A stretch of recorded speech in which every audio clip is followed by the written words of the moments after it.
Welcome back to White Christmas Land. Welcome back to Belt Loop. Wow, that sucks. It restarted my acceleration because I paused. Wow, what a way to break the game. Oh yeah. So I didn't quite get to finish one of my sentiments. So I said the thing about my belt loop. Mm-hmm. My apparently wrists have more fat than I would have thought, because also I am now one loop closer on my wristwatch.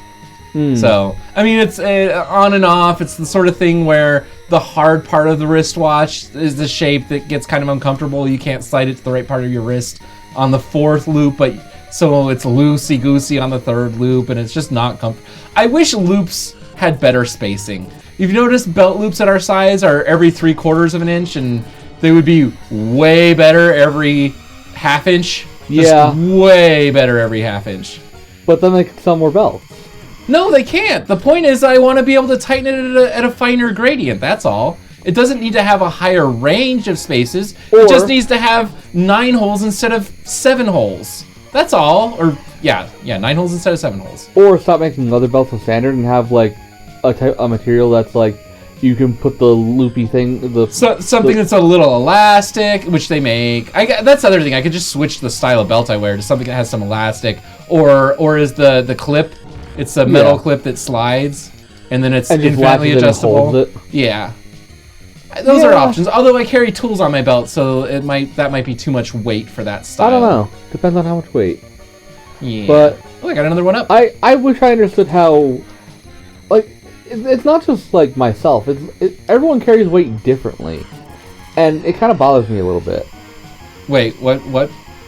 How everyone carries weight differently? Oh, well, I mean that's just human physiology.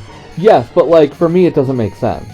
Oh, how your weight comes and goes? No, like, well, at various weights that I've been, like, for example, so, my pant size has only adjusted about, like, 2 or 4 inches over the past 200 pounds.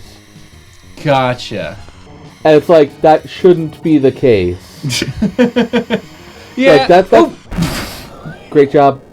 That was that guy. He ran me off the road. You saw. That's why that's the Trumpster on the freeway that says Trump, Trump, Trump, Trump, Trump. I'm gonna build a wall. You can't get on or off the freeway because it offends me. People. Yeah, we're gonna make a wall of cars because you getting on or off the freeway offends us.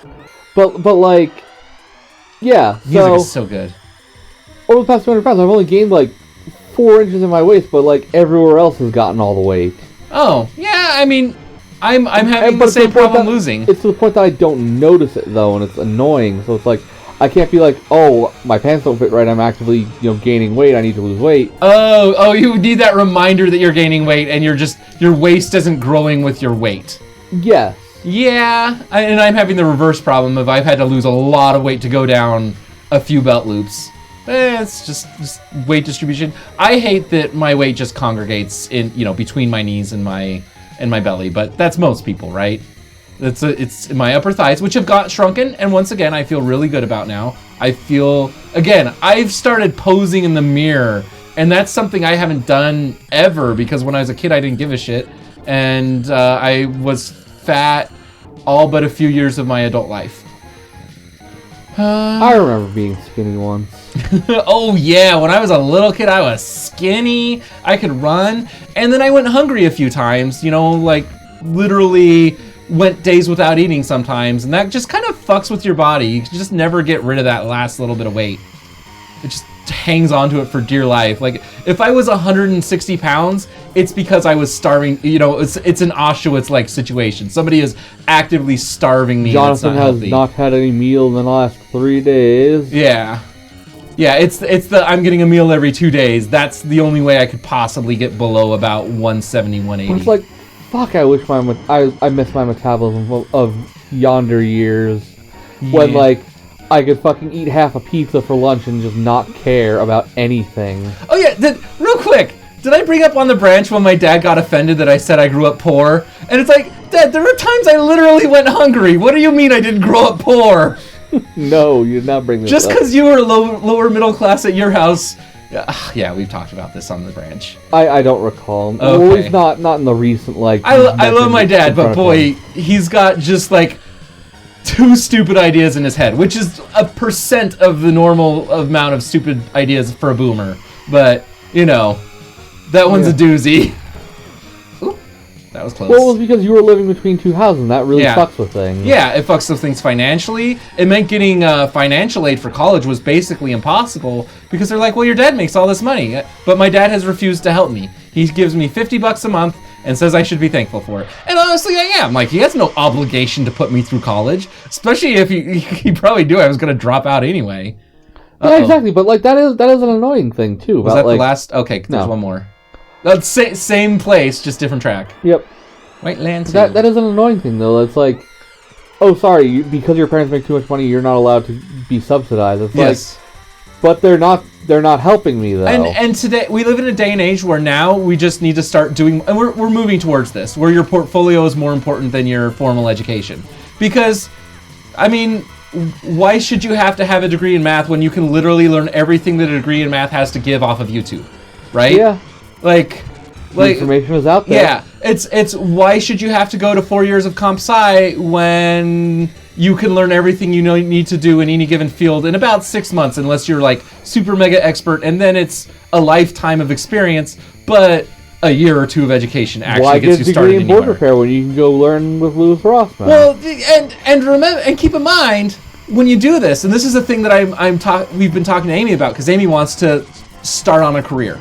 Amy is tired of working dead-end entry-level retail, wants to get started on their career, wants to start getting education, work part-time, their family doesn't charge them a ton of rent. If they move in with us, we won't charge them a lot of rent. And they just want to learn stuff. And I said, well, hold on. Look into college, but also look into their success rate and talk to people in that field and see if that's actually how they got in. Because you can be like our friend Kate, who basically studied Perl for 6 months and knew some things and knew some techie things, and she was a smart girl already. Mm-hmm. But she knew some techie things, and she worked her way into a job, and her first job, and she just sort of showed she was competent and worked up. Oh yeah, her first job wasn't even programming, it was like, IT, and then she worked her way sideways by learning Perl and other programming languages. And I wish I'd had a Kate when I was signing up for college at age 17. Oh boy, yes, I totally agree. So wish I had met Kate 10 years or 15 years earlier in my life, or someone like her. Maybe I wouldn't have listened to her advice, but at least that it was there. She said to our friend Kristen, who said, "I'm gonna get a comp sci degree. That's how I'm gonna be that's how I'm gonna be a programmer." And Kate met her, and Kate and she was already a year, or she was 3 or 4 semesters into this degree already, and Kate met her and said, you should quit, drop out, and just learn it on your own and start working, because in 3 more years of work experience, that's gonna give you a lot more money and a lot more portfolio power. Yeah, that's going to be better than just the formal education, because experience is better than education. I mean, it really is. Like, people say, oh, you've done the thing, not can you show the academics of the thing. You're like, you show, oh, you can work a 9-to-5 job, you can work a 40-hour-a-week job, and handle yourself. Anyway, she didn't listen to Kate's advice. I think she's still in school. Probably. And she's wasting approximately $60,000. And now there are some things that still have gatekeepers that require you to go to school, right? There are a lot of engineering fields that are like, nope, you need the piece of paper no matter what, even if you know what you're doing. Speed up. And speed up, thanks. Yeah, you're welcome. That's really helpful. Use the boost get through. Okay, cool. We only got to cover another minute, and this takes longer than a minute. Yay. So yeah, don't you? We all wish we had. Oh yeah, because you did this exact thing. Exactly. You were duped for $40,000 from a fake university. Well, I mean, Le Cordon Bleu is a fake college.